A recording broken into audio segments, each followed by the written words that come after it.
Ecco, un presidente felicissimo per la serata, come si diceva, per il campionato, per Cividale. Per il connubio di colori giallo-blu, i colori del Friuli e bianco-nero, i colori della mia città, un palazzetto pieno, uno spot per il basket. Al di là del risultato finale, io credo che dobbiamo investire in serate come queste per fare promozione, per dimostrare che il nostro sport, come ha detto il mio amico Claudio Bardini, presidente degli allenatori della regione, è fatto proprio per le famiglie, è fatto per i giovani, è fatto per coinvolgere e unire.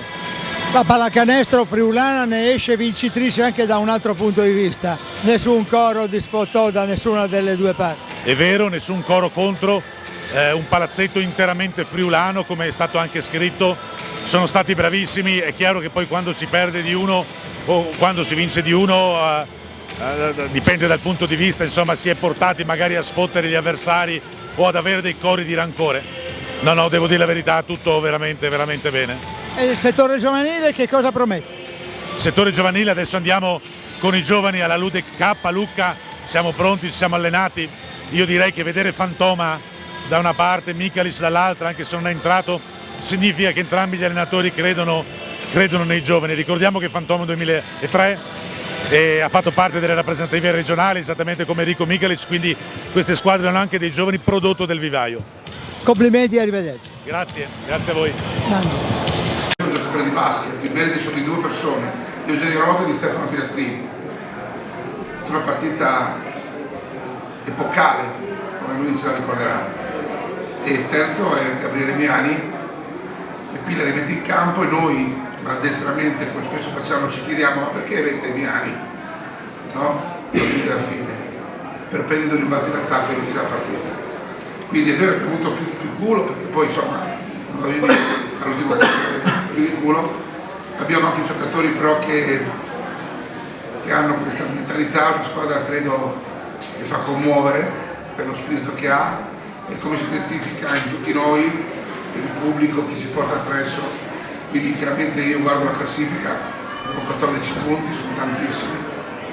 Abbiamo vinto 7 partite, questo derby è vero che è una partita più importante delle altre perché ci certifica, però abbiamo battuto anche la Fortitudo, abbiamo battuto anche Forlì, quindi evidentemente questa squadra ha dei valori, l'avrei detto anche se avessimo perso. E poi io vado in spogliatoio alla fine, la squadra mi chiama in spogliatoio, mi rovescia addosso una bottiglia di spumante, io ho detto che mi dicono discorso, ho detto solo una cosa, io vivo per queste cose.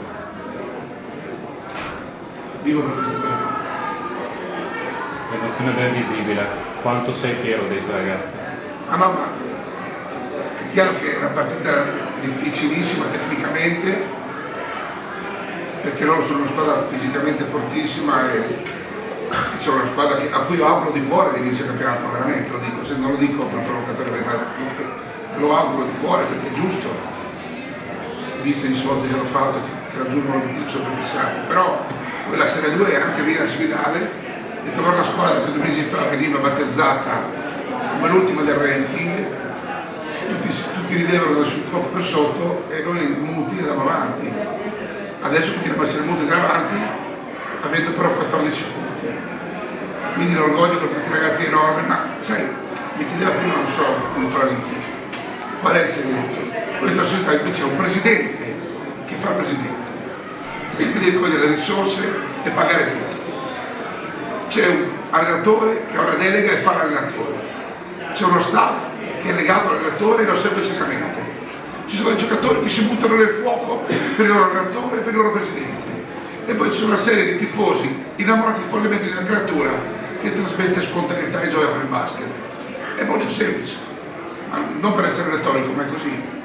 Poi io non so, alla fine non ho capito un cazzo perché io so che ho perso una palla, mi sembra Sheryl, sono stato aggredito da 5 dei nostri, mi sono trovato con gli occhiali mezzi rotti, non capivo niente, sono ancora un po' rimammito, ma questo è bello del basket. Quando abbiamo perso con Ferrara, sotto qua, ci siamo leccati le ferite, cosa abbiamo vinto, nella magia del basket, ma ripeto, per me con gli spogliatori, che abbiamo detto i giocatori, io vivo per queste cose.